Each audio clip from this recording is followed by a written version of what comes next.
Hey everyone, and welcome back to What Does It Look Like? I hope you're enjoying this beautiful weather that we've been having, getting out in nature. This week we're going to be talking about what does it look like to love our community, to be Christ to our neighbors, and to have a missional attitude in all that we do as Sussex Baptist Church. I was reading an article by the Gospel Coalition recently, and I thought it was so applicable to our context during the COVID-19 lockdown as a church. And so we're going to talk about that today. Let's start with a story. On August 17th, 2017, cars packed the interstate surrounding the city of Houston, Texas, as people scrambled to evacuate the city. You see, Hurricane Harvey was coming in and all the people were getting out. But the next morning, a picture started to blow up on the internet and on the news. It was a line of trucks pulling boats. And the interesting thing is the trucks were not leaving the city. They're going into the city. And there were so many people going into the city with boats that they were in bumper-to-bumper traffic for hours. These people ran into the storm. Instead of trying to escape, they ran to help save others. Now ask yourself, is this a picture of our church? Are we the kind of church, are we the kind of people who, like the Jesus we follow, walk into the storm? Or, when the storm comes, do we gather our own and run away? One of the primary actions of a Christian is to be outwardly loving, like God is. He teaches us to love Him and to love our neighbor and to serve one another, like the Good Samaritan. And like Abraham, we're blessed in order to bless others. We are gift givers. And from the plagues in the Roman Empire to cholera in 19th century London, the church has so many examples of people rejecting fear and embracing neighborly love, even when it means self-sacrifice and risking ourselves. And so this is an opportunity for us as a church and us for people to stand amidst this crisis. I'm not saying that we should be going against the government's ruling. Absolutely not. I think we need to obey our government. But what I am saying is within the boundaries that we have, we are able to serve and care and love for other people. So here are some ways that Christians can practically love our neighbors in this moment of crisis. We can glorify God first and foremost by obeying our authorities, okay? It's easy to get frustrated in this time with the government, with law enforcement, with companies, with one another. It's tempting to point the finger. Our normal habits are being disrupted. We can't do the things that we're used to doing. We can't do what we want to do. We can't travel. Many of us don't have work. But remember, it's not about us. Much of this compliance that we have to do can become a worship-filled act. When you're washing your hands, say a prayer for your neighbors while you do so. You can pray, Lord, protect the vulnerable from this crisis. Give opportunities for them to come to know you truly.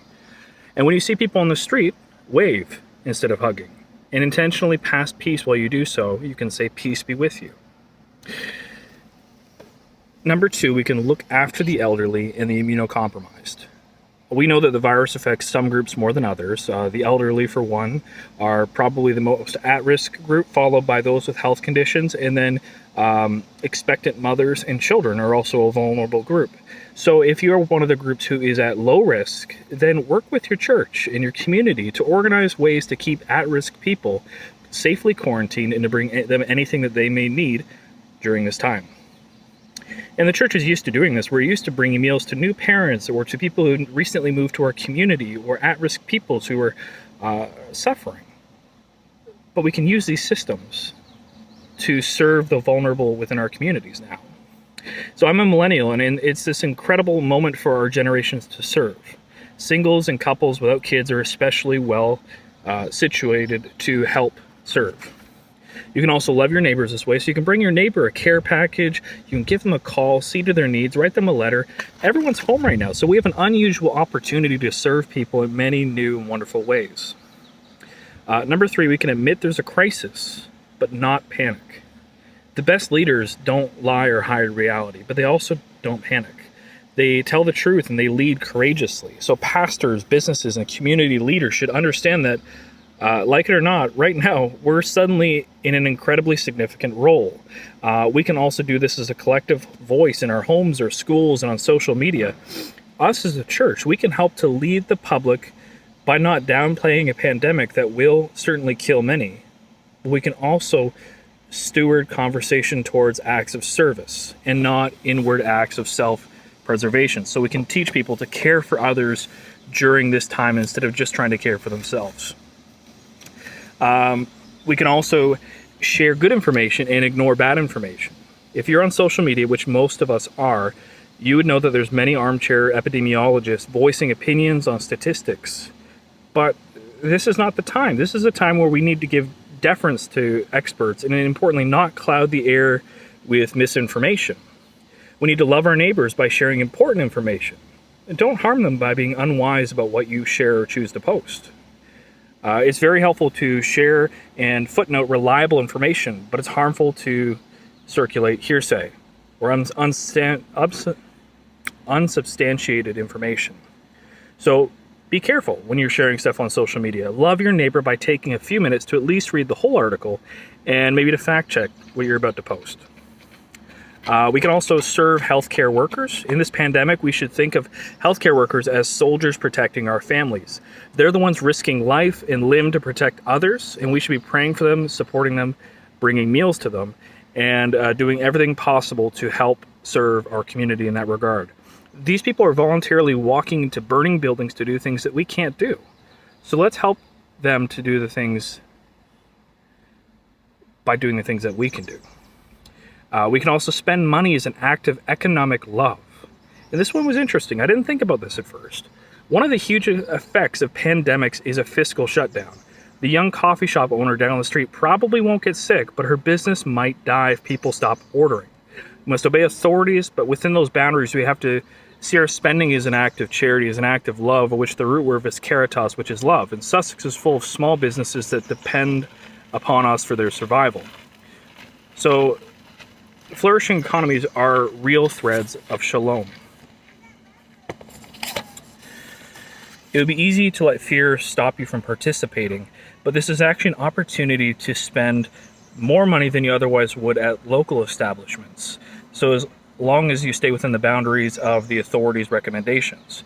So if you can't go to these local restaurants or stores, if they're closed, what you can do is you can also buy gift cards from online so that when they do open, you can then spend the money, but you're benefiting them now and allowing them to stay open.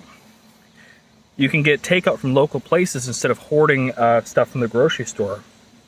And this is a way to love others through working to help sustain our economy. We can also renew our households with spiritual rhythms. And what I mean by this is your household is at an incredible moment. Suddenly, what has been always true is plainly evident. We live in a dangerous world. And your house stands as a missional outpost of love amidst that danger.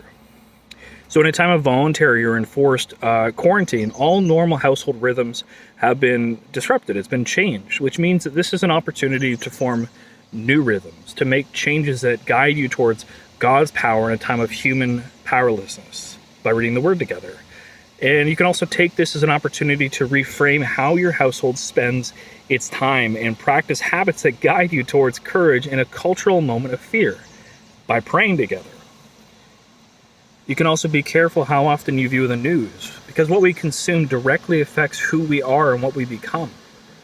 Above all, cling to spiritual disciplines that guide you toward a household gathered in love rather than scattered in fear, by having intentional conversations.